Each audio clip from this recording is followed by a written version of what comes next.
We should have a barber here, man. They'll ask all three of you if one haircut. But it doesn't matter. We should still have a barber and act like they're getting a haircut in the barbershop. No, man.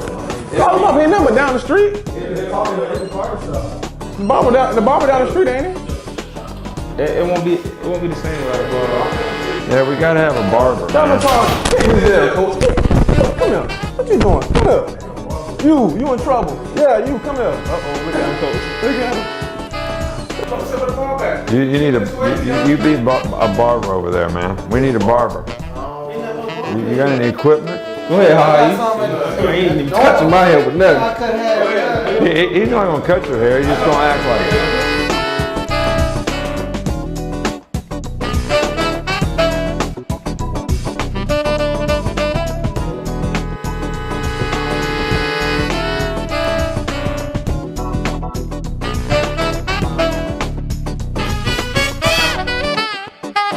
Well, first of all, I got to say what I got to say.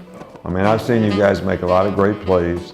It makes me proud to see you go over, 150 yards in a playoff game. I turn the TV, I'm flipping channels. I see you and Landon playing NFC, Pro Bowl. And you guys are both playing safety together. You played here together. I see this guy catching touchdown passes all over the place. That stuff really makes me proud. I mean, it just puts a big smile on my face every time I see any of our guys do that.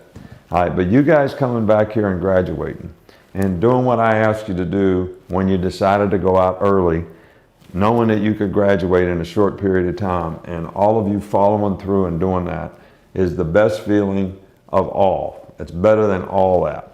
And I appreciate you guys doing it, because I tell you guys all the time, every player has one thing in common. There comes a day you can't play. So you got to get ready for that day. Whenever it comes, and I hope it never comes for you, but it's going to come. It comes for all athletes. So this is the thing that makes me most proud, that you guys followed through on developing a career off the field. So I really appreciate it. I had to say that. So I don't want to mess up the barbershop. We got an amateur barber over here. Don't know what he's doing. Yeah, people always be like, whenever I'm away from here, like with the Titans, or if I'm out, people always be asking me, they just think we just come to school and, and we come here and don't even go to school. I be like, the football program and academic program just the same. They just as strict, I be like, they call us the point system. I be like, I think it's a piece of cake, but they make sure we go to class, make sure we doing what we need to do, study hard every night. So I be like, if you come through Bama, you're gonna be at least, if not close to graduating, when you leave, if you don't graduate. So, so I be telling people all the time. I just think the point system was kind of where I was competitive at. I didn't want to see my name on that board, whether it was going to study hall or being late to class. I didn't want any points. So when I saw guys' names on the point system when I walked in the locker room, I think that gave me motivation to keep, getting up and going to class. Because I didn't want to do bear crawls. I didn't want to go to 6 a.m. study hall. I didn't want to do it, so I just made sure, man, I occupied my time. And like you said, Coach, trust the process. I remember you walking in my mom's apartment, and you went to my back room, and I had those goals up on my mirror. And that was to graduate from school, go to the league, and be successful. And, I had it already mapped out. And you said, now it's up to me to, hold myself to a high standard. And I think that's really what I wanted to do, was just accomplish everything I had set for myself. And I don't think you failed me at all with that, Coach. So I just got to keep pushing. And You've done a great job so far. Yeah, that degree is very important. Everybody know how important it is, especially in society today. But I just wanted to come back and finish what I started. You know what I'm saying? I didn't want to.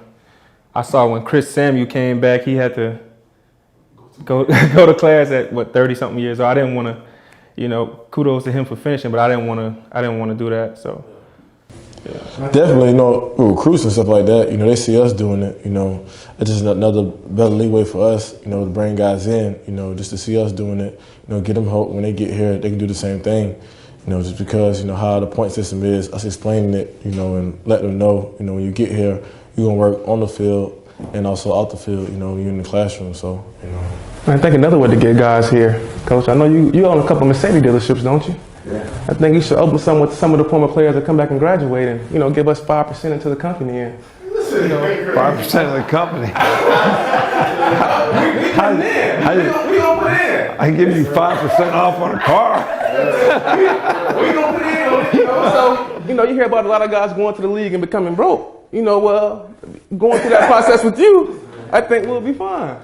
But that's what you got to do now. Save your money. Of course. All right, get with a good operator and be able to make an investment in some kind of business of the future. That's why I did what I did. I mean, in case something happens to me and I can't coach anymore, I mean, there's something else going on in my life that's, good. Right. That's why we talking business right now, Coach. I just really learn the way about investments. 'Cause I know I'm trying to learn now about investing and stuff like that, making money off my money. You get in the league, you don't really know, what you're getting yourself into. You're young, you got a lot of money you ain't never had before. So I've been making sure I have the right people around me to make sure I'm smart and investing my money, so I'm making money off my money instead of just spending it and letting it go to waste. I think it'll be fine. I think with us being so young, I think we can learn as much as we can right now, but don't think about putting your money into so much stuff right now. I just think it's so different with us, like, the way we came into money is so different from the way like everybody else comes into money. We're so young, not really educated about money. The average millionaire in America is like 60, I think 65 or something like that. So. And worked a long time to get there. And worked a long time to get it. But there's one lesson my dad used to always say, and you guys have probably heard me say this before. Those who spend before they save will always work for those who save before they spend. I mean, so if you save, you got a chance to, when some opportunity does come up, you got a chance to take advantage of it. And everybody thinks they got to spend their money as soon as they get it, or invest it in something, and it's not a good investment. I mean, but really the things that we try to teach you guys here, hopefully are going to carry over in your life. And a lot of people talk about how hard it is here and all that kind of stuff. All we're teaching is people to have ownership for what they want to try to accomplish and do. What you said you put up on your wall when you were in high school, which is accountability. Somebody's got to define the expectation for what you want, but then what do you have to do it? And you got to execute it every day. And that's the most important thing, and that's what a lot of people cannot do. And then you got to understand here, we're all in partnership, all right, to help every guy, every person in the organization is here to help every guy. It's not, when somebody tries to help you or correct you or whatever, it's not say screw you, it's say thank you. All right, the guy's trying to help me. All right, and then everybody understanding how what they do affects the team. How does it affect everybody else? And I can say this, all three of you guys did all those things really, really well here, and I think that's why you're having so much success now. Yeah, I know. Speaking of all that, but what about this facility? Barbershop. I just walked upstairs. I ain't recognized, everything didn't change. You feel me? So, I feel like that's just, a credit to, y'all, you getting here. You guys before us, Dante, CJ, you guys built it. Exactly, you know what I'm saying? Yeah, I feel like even the guys before us. Top notch when I got here, and I come back, I'm like, oh. Because when I was a freshman, we didn't have that weight room. We had a different exactly. one. When I first got here in January, I worked out in the one y'all worked out in. And when you first walk in, the break room was right there. And then they changed it to one over there. But now we it's like, didn't have this when I first got yeah, I'm saying. We had to spend time in the trailer. We spent like 6 months in the trailer before we got this set up, man. So. And then there's the cafeteria getting built. Cafeteria? Here? Yeah, that's going to be the new dining hall. Oh, so they not going to eat over there by Bryant Hall no more? No, because everybody eats here now anyway. Ever since we got Miss Amy, she's a nutritionist. She fixes everybody here, so guys are eating all over the place. So we decided to do that. But what you guys are really going to like when they get it done, is that room upstairs that's going to connect above the team meeting room. Yes. It's going to be in the shape of a football. All right, and it's going to have the national championship trophies. And the lights that hang from the ceiling are going to have national championship rings in them. That's going to be cold. So we're gonna make that like the trophy room.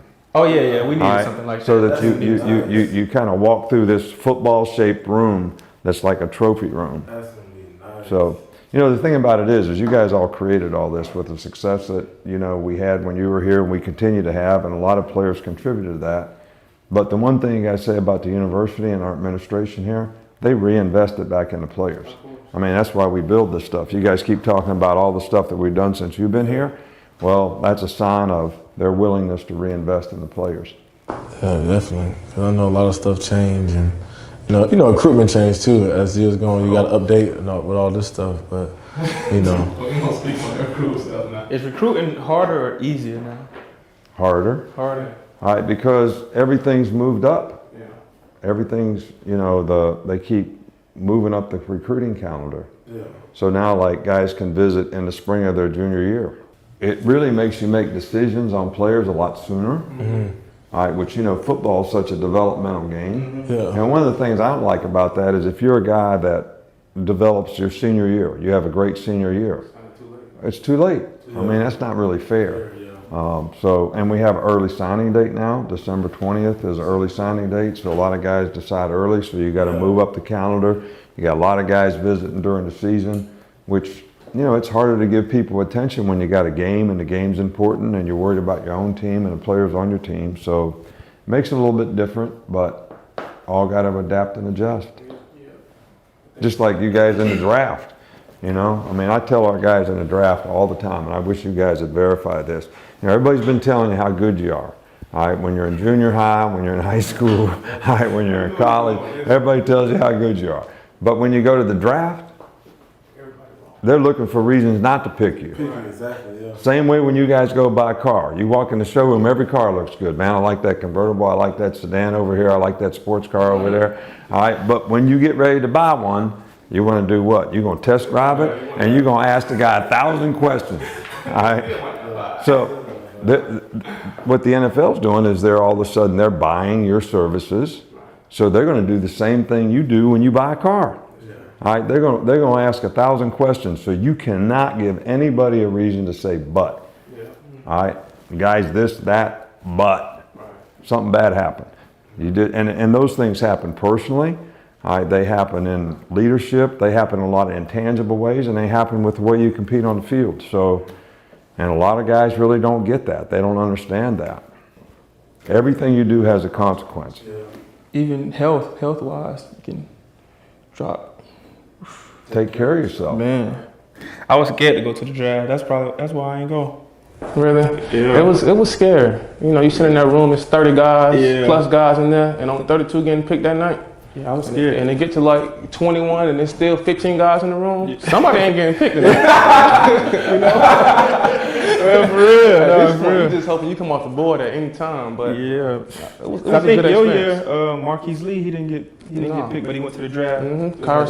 Cyrus Quandro, he was in there with me as well. Yeah, There you go. So I was scared. This is the first year in a long time that all of our guys that were in the green room got drafted. And it's the saddest thing to sit there and, a guy is there in the green room thinking he's going to get drafted in the first round and he doesn't. And, I like for our guys, if they're not projected in the first 20 picks, don't go. All right, because once you get past that initial wave of guys, anything can happen because people start drafting by need. They need an offensive guard. They draft a guard. They would have drafted him in the second round, but they draft him in the first round. Well, that means somebody that should have got drafted in the first round may move back. So it happens. I seen something about 12 guys got drafted. That's a record, right? 12. 12 guys. That's a record. But the most compelling stat, all right, that I saw an article on, and a lot of people are writing articles about this, is somebody did a study on 5-star recruits. All right, like where did all the 5-star recruits go over the last 10 or 12 years? And I forget the number of 5-star recruits we got here, but then they did a percentage of how many of those guys became first-round draft picks. And ours was like 49%. And the next school was like way down at 20%. So that shows me how did you develop the players that you got. All right, the good ones, and now we've had a lot of 4-star guys that got drafted in the first round too. I don't even look at how many stars they got when we recruit them because we kind of evaluate them like you do for the draft. But that was a really, really compelling stat that made me proud that we've done a good job of taking some of the best players and holding them accountable and getting them to play at a high level so they could take advantage of the gifts. Yeah, as far as players too, like as far as your former coaches, I feel like you've helped them along the way. You got Mario at Oregon, you got Pruitt at Tennessee, Kirby at Georgia, and and even wide receiver coach Billy Napier. Napier at ULL. You know, so that's crazy to think. All of us moving here, that whole staff is here. Now they all head coaches at. And you know, Coach McElwain was at Florida too. Yeah. You know, would have still been there. I feel like with those stars, man, when you 16 and 17, you already kind of immature to give a kid 5 stars. I'm so happy I wasn't a 5-star. Coming in here, I probably would have been like, you know, full of myself and not wanting to work how I worked when I was here. So No, you got a different mindset. You know, because even if you was a 5-star Cooper, you'd come in here like you wasn't nobody. Yeah, but I mean, maybe that's how I was when I came in. 4-star or 3 stars was a part of that. You know what I'm saying? Right. Because when I came in, I had guys like Nick Perry in front of me, Will Larry, that was a stud, and I was a 5-star. I'm looking like, damn, I gotta do something better. You know, everybody just the same as me when I get here. So what can I do better to develop myself and make me become a better player and be better than them? I think that's the best thing about Bama, because when you come in, no matter you're a 5-star, 3-star, 2-star, everybody good. You know, and that's what makes you better. And then you got the coaches that's pushing you, not making nothing easy. You know, because ain't nothing gonna be handed to you. And you know, Coach Saban tell you that from the time you get recruited. But when you get here and you leave, you appreciate the process that you went through. You know, not nothing being handed to you. You work for everything, and then you leave with championships and memories that you know you can cherish for the rest of your life. But the process about it, just coming in, working hard. Even guys who really weren't recruited being here, that's a top dog. You come in as a 5-star, still had to prove and earn your respect. You know, to get on the field. So I think that's the great thing about coming here, though. Like every other school that recruited me, they told me like I would play as a freshman or this and that. That's what Saban told me. He told me. You know what I'm saying? I ain't promised you. He ain't promised me anything, but that's exactly what I wanted to hear. Yeah, exactly. And I don't think other schools understood that. Like I didn't want to hear I would play right away. I wanted get this to certain number. Yeah, that's I what got wanted me to here earn too, it. bro. So. And you know, the way it ends up is we end up playing almost more freshmen than anybody because guys come in hungry, trying to prove that they can play, and they develop more quickly. Because it was almost like a challenge to me when, you know, the coach told me, yeah, I'm not promising you, but if you're good enough, you'll play. Like in one of the first meetings we had with you, you was like, what did you say? You said you've been accused of a lot of stuff, but one thing nobody ever accused you of was not playing the best players. And I was like, oh really? Yeah, so it was crazy.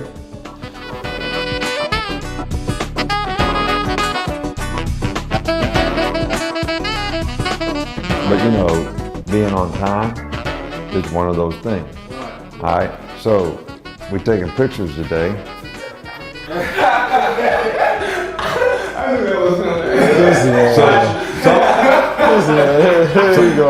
Somebody's late. But I was patient about it. You know, I was good. Ha Ha is the one that called you out, and then I had to have your back, and I told him, I said, now go easy. You might have to tackle like that.